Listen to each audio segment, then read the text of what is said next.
We're here in Alta Grazia, and we're on the northern side, I believe, of Ometepe.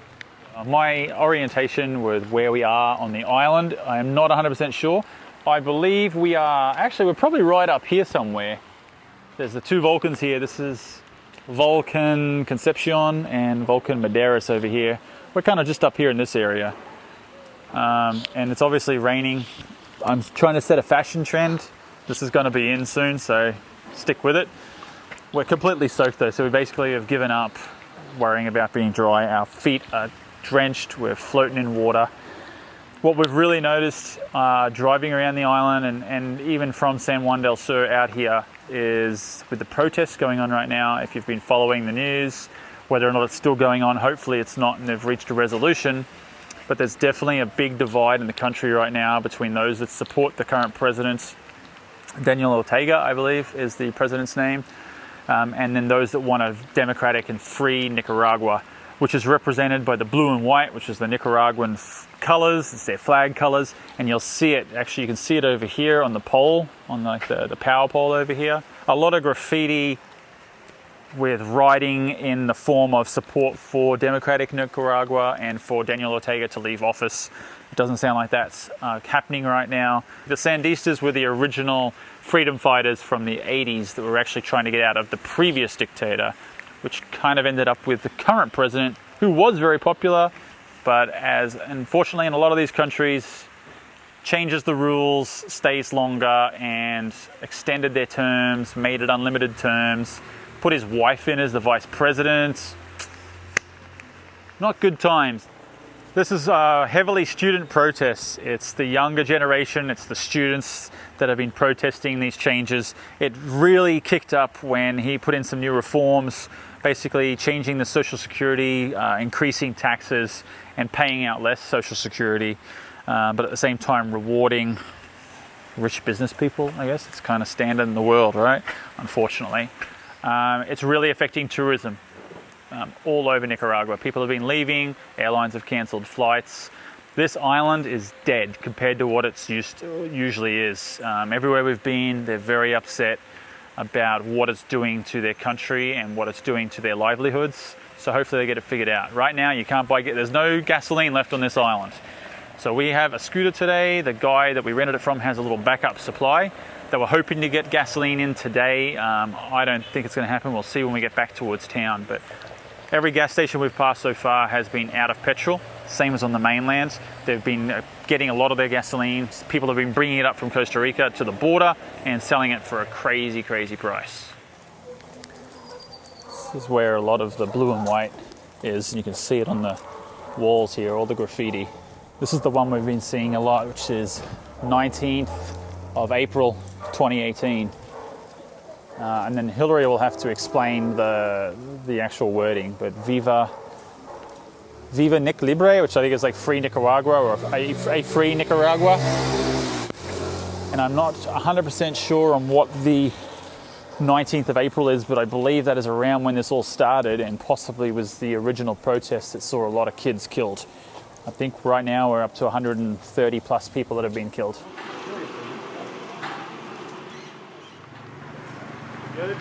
Mm-hmm.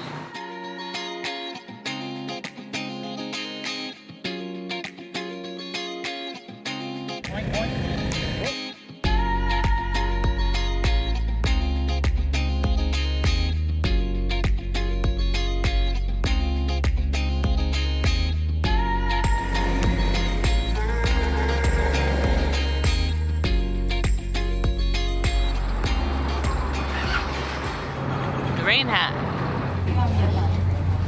Well, it's about 5:30 in the morning here and we decided to come down and take that ferry since we don't know if the ferry is going to be running after today, the lack of petrol. Getting news that the ferry company was down to their final day of fuel reserves, we cut our trip short to avoid getting stranded on the island. As the ferry loaded up, we watched the clouds roll down over the volcano and bid farewell to this amazing place. Nothing quite like getting up bright and early in the morning to sit in the wind on a ferry. It looks quite calm out here on the lake right now, which should be nice. Be nice indeed. Different from yesterday when we were getting soaked all day long.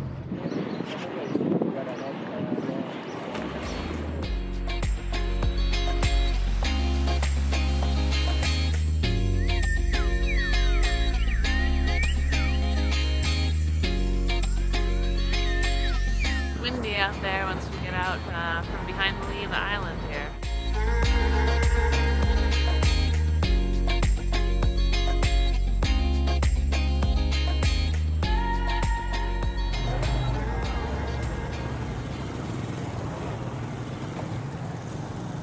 We're back in Rivas, and this is the main highway. It goes all the way up to, I don't know if it's the same highway that goes up to Managua, but this is the main highway through Rivas at least. And you can see it is totally stopped. There's semi-trucks just for miles. I know the other day when we came through here, the taxi driver said it was about 20 kilometers up to where the first roadblock was. And by now I'm sure it's backed all the way up to the Costa Rican border, which is why there's no fuel. There's a gas station behind me there, another one over there. Pretty much they're all shut down, out of fuel. The trucks haven't been able to come in, so everyone's just kind of operating on the reserves that they have, or going down to the Costa Rican border, where people are, I guess, bringing it across and selling it. I'm sure not for a good price. But yeah, we're back here. It's just all these trucks lined up, miles and miles, hundreds of trucks.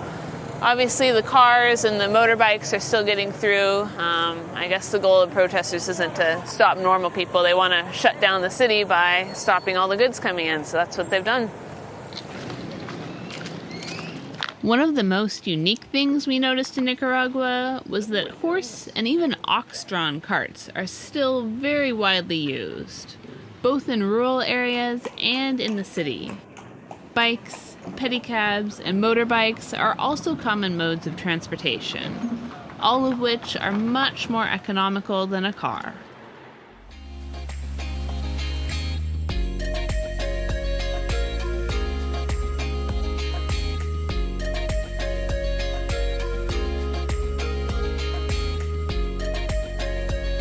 We walk through the busy, colorful market streets of Rivas, amazed by the variety of fresh, local produce, making our way towards the bus station.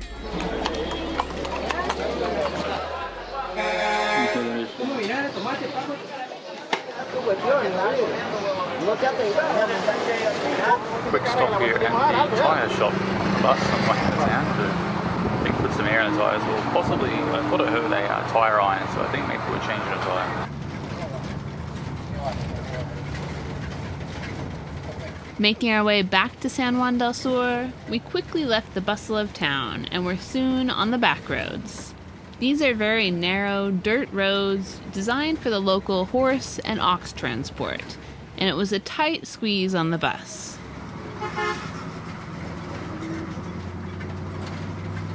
This time, we were surprised to pass by several large semi-trucks that had ventured off the highway as well.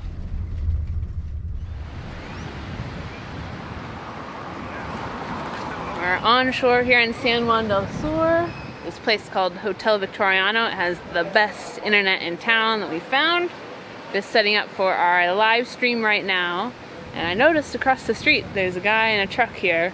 He's selling fuel. So I think he's one of the guys that drove down to the border to get some fuel, and now he's selling it out of the back of the truck. I'm sure for a premium price to people who need it, which is everyone.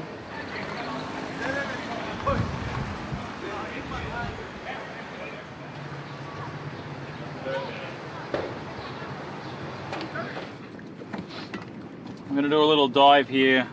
Because it's a great diving place. No visibility here.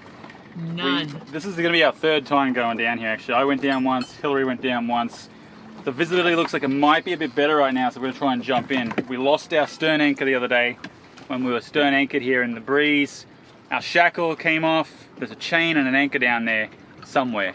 We pulled our line in, the shackle had, I don't think it had sheared, I think the pin had come unscrewed, and it wasn't seized off because it's a temporary anchor. Not sure what you guys do to temporarily seize it off. I guess we should just use a wire and I guess so, yeah. seize it. I'm gonna see if we can find it today. Fingers crossed. We did offer the local fishermen yesterday. Hillary went and chatted to them about using their grappling hook anchors to try and scrouge the bottom. We offered them like 1,000 Cordoba, which is pretty decent. Especially right now, they're not really fishing much because they don't have the gas. So we're hoping they could row out and find it. But we're gonna see how we go today. Yeah, when we went down last week, it was crazy, like probably like 6-inch, no more than a foot visibility, but you could not see the bottom at all. It was just one murky thing. I went down, followed the anchor chain down. Felt my way down to the bottom to our anchor. I was touching our anchor, holding onto the anchor, and could not see it, even though I was right, my face was there, could not see the bottom. It was just like feeling all by touch, and so no way to really scour the bottom and find it that way, practically. It is also crazy windy today. It's blowing like 20 knots, gusting to 30. It's like big sideways gusts coming down, but the water does look clear, which is interesting. So we'll see, I guess.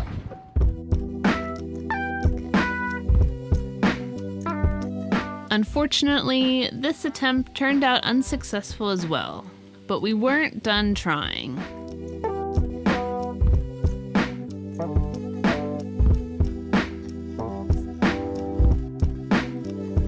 About to get rained on. The hill just disappeared into a rain cloud. Rain? Rain. It's wet. It's a cloudy day today.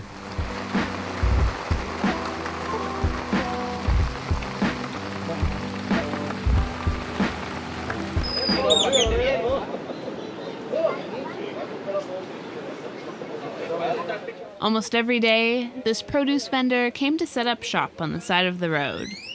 Despite the road blockades, this is a rich agricultural region, so there's no shortage of fresh fruits and veggies.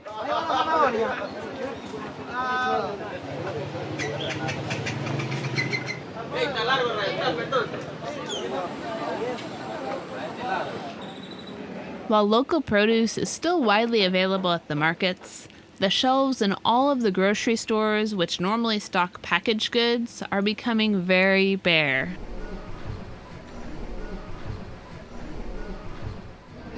How much was all this? This was about $2.50 for each giant plate of breakfast here.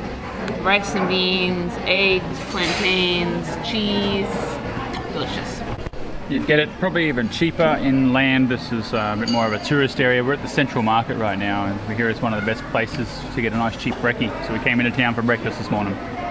This town has been getting smaller and smaller. People leaving and heading out for what they would consider safety, I guess, just with the turmoil going on. We haven't witnessed anything unsafe here at all in town. No, I know. We've heard some of the surfers here are loving it because it's a huge surf destination and all the beaches are empty, so you get all the waves to yourself. Waves all to themselves. We're going to be out of here soon though. We're going to be heading down to Costa Rica in just a little bit. We have to see if we can recover our anchor. Yeah. One last chance, we'll try. Thank you so much for watching. Please remember to subscribe, give us a thumbs up, and share this with your friends. Until next time, adios.